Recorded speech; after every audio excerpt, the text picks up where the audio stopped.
Let me show you how to make a simple and easy lasagna that's super delicious in your Ninja Speedi. Hey everyone, and welcome back to my channel. Today I'm going to be showing you how to make an Irish style lasagna. The difference between an American lasagna and an Irish one, or the way we make it, is basically the American one, people put ricotta cheese in it, and we make a bechamel sauce for ours. So I'm going to prep my ingredients really quick and I'll be back to get started. Okay, so I'm just going to roughly chop my onions and put them into my Ninja chopper because that blends it up really fine. So I'll just pop him in there. Same this one. I like it very fine when I'm making a lasagna because I just think it adds to the sauce. So later on.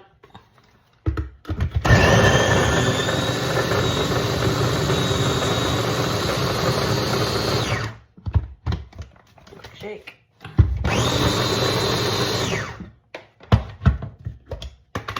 And there we have it. Next step is I'm going to put my Speedi down to sear and saute and just let it heat up for a minute. A couple of squirts of oil. And then we're going to add in our onions and garlic. Alright, so our Speedi is nice and hot. We're going to add our onions. Let it saute off for a second and then we're going to add our garlic.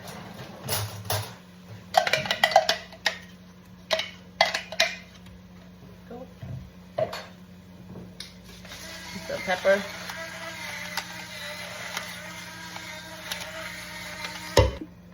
Some salt.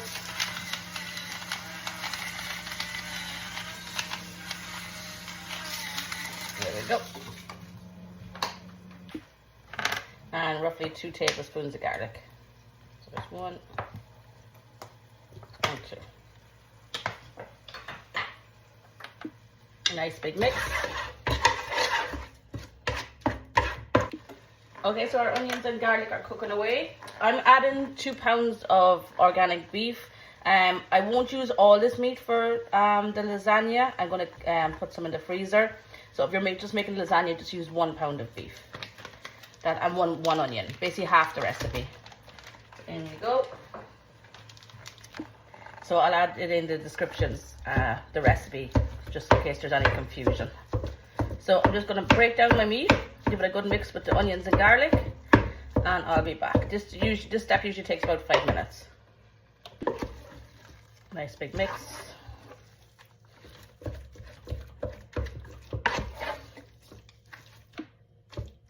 So this meat is very lean. I'm very happy with it. So it's all chopped up. So I'm just going to leave it do its thing, let it brown off, and I'll be back. A little bit of garlic seasoning. Add a little bit of Italian mixed herbs. Give it a good dash. So like a tablespoon, I'd say. More salt.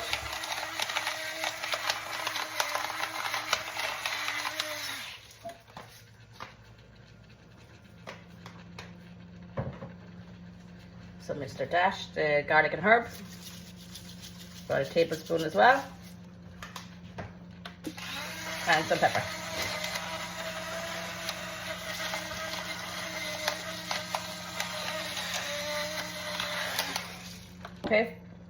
Okay, for my next step, I'm going to add in 2 cans of diced tomatoes.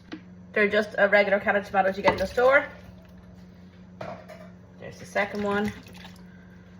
And I'm going to give these a good mix up, a good dice up. And I mix them into the meat. So chop them up as fine as you can, unless you like chunky lasagna. I particularly don't. So just chop them up until they're as fine as you can get them. And then we're going to add our tomato paste. Okay, so we're going to add in our tomato puree. Give that a good mix in too. All out. Good mix in.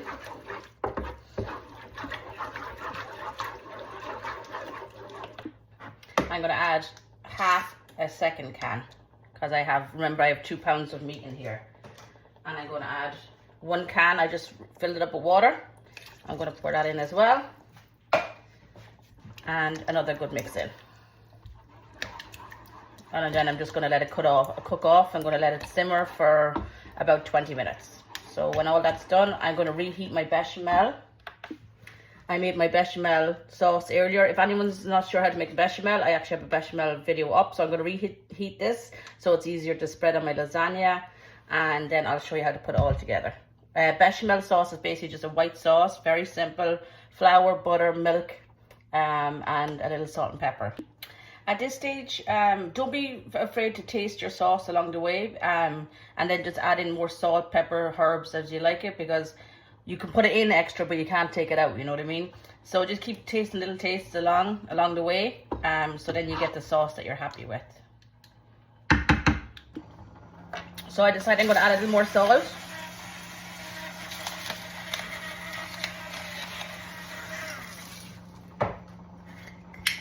Another like teaspoon of Italian. I'll just say Mr. Dash.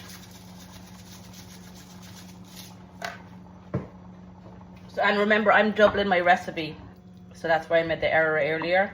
But in the description, I'm going to give you the full recipe if I'm not making sense right now. Okay, so our sauce has been bubbling away for about 20 minutes. Smells lovely. So what I'm going to do now is I'm going to transfer it into a bowl. Okay, now we come to the last step. So I have my meat sauce in a bowl. I got my bechamel in a jug. I basically just reheated it. Again, there's a recipe for bechamel sauce on my page, and I have some oven ready lasagna sheets. Okay, so I'm going to grab my spoon. I'm going to put in 2 spoonfuls. Spread it nice and even around as best you can. Maybe a little more. Cover the bottom. I'm going to put my lasagna sheets. They fit fairly well. So for each one, I'm just going to break up one and just fill in the sides, just because I don't want any gaps. You don't have to be neat, just make sure that all the sides are full.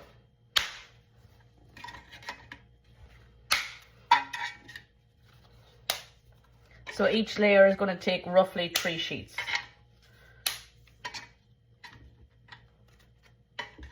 Then I'm going to pour my bechamel sauce.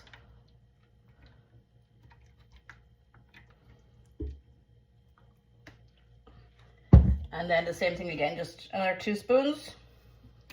Try and spread out as evenly as you can.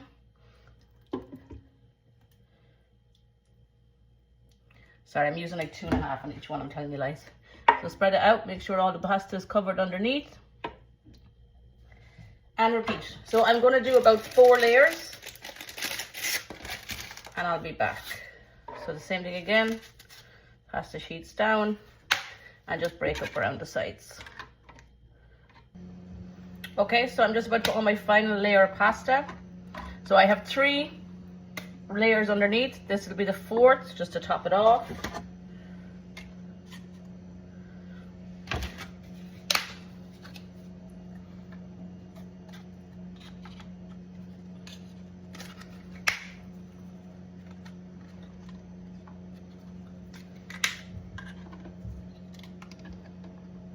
Go.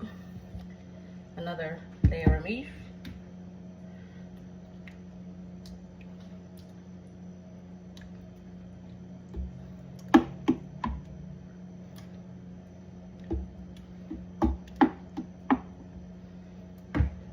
Little bechamel.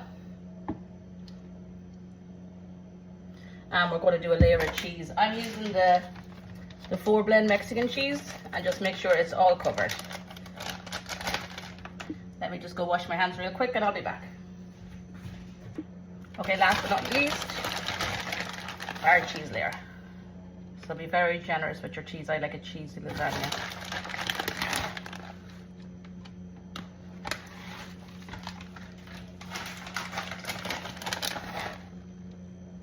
Spread out nice and even. Make sure it gets to your corners. There we go.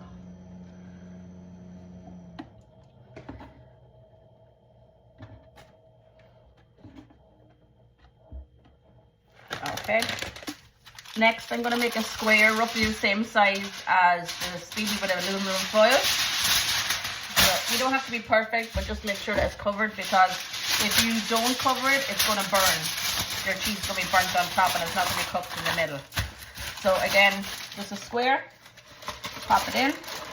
Try not to get it to touch the cheese as much as possible, just like lightly press it on top, because you don't want your lasagna to burn. So basically, if you don't put in the foil, your cheese is going to burn on top and your pasta won't be cooked in the middle. So just leave that in. We're going to close it down. We're going to put it to bake. There we go. We're going to put it at 375. Oh, what am I on? I'm on broil, sorry. So bake 375. We're going to go for 20 minutes with the foil on, and then we're going to do 15 with the foil off. So I'll be back. Okay, so our timer is just about to go off. I'm going to take off the foil, and then I'm going to reset again at 375 for another 15 minutes. So there we go. Take out our foil, try not to burn myself. There we go. So this is what we're looking at now. It smells good. I'm going to close our lid back down. 375 for 15 minutes. So I'm going to leave it now for say 7-8 minutes just to check that it's not burning, but I don't think it will, and then I'll be back. But we have to leave it for the 15 just to make sure that the pasta is cooked through. Okay, so we're just coming up on 8 minutes. You can really smell the cheese, so I think it's cooking away perfect. I'm going to open the lid just to have a quick look. So our cheese is quite done. It's not burning yet. So if I leave it uncovered, I think it's going to be too well done at the end. So I'm going to just put our foil back lightly for the last, say 6 minutes, and then let it crisp again for 2 minutes. Okay, we're just coming up on 2 minutes, so I'm just going to remove the foil and then just let it crisp up for another 2 minutes. So that was good enough. Carefully take out our foil. Yep, it's fine. At least stuck a little, that's no big deal. So as you can see, it's the same as before. I didn't brown any more. So I'm just going to close the lid down and we'll cook it for another 2 minutes. Okay, our timer just went off. Okay, and this is what we have. It's nice and toasty on the top. I'm happy with it. I'm going to leave it sit for a minute and I'm going to plate up and show you what we have. As usual, guys, thank you so much for watching my videos. I really appreciate it. Please like, share, comment, subscribe, all that good stuff. Anything that you'd like to see me cook, let me know. And thanks again. Have a good day.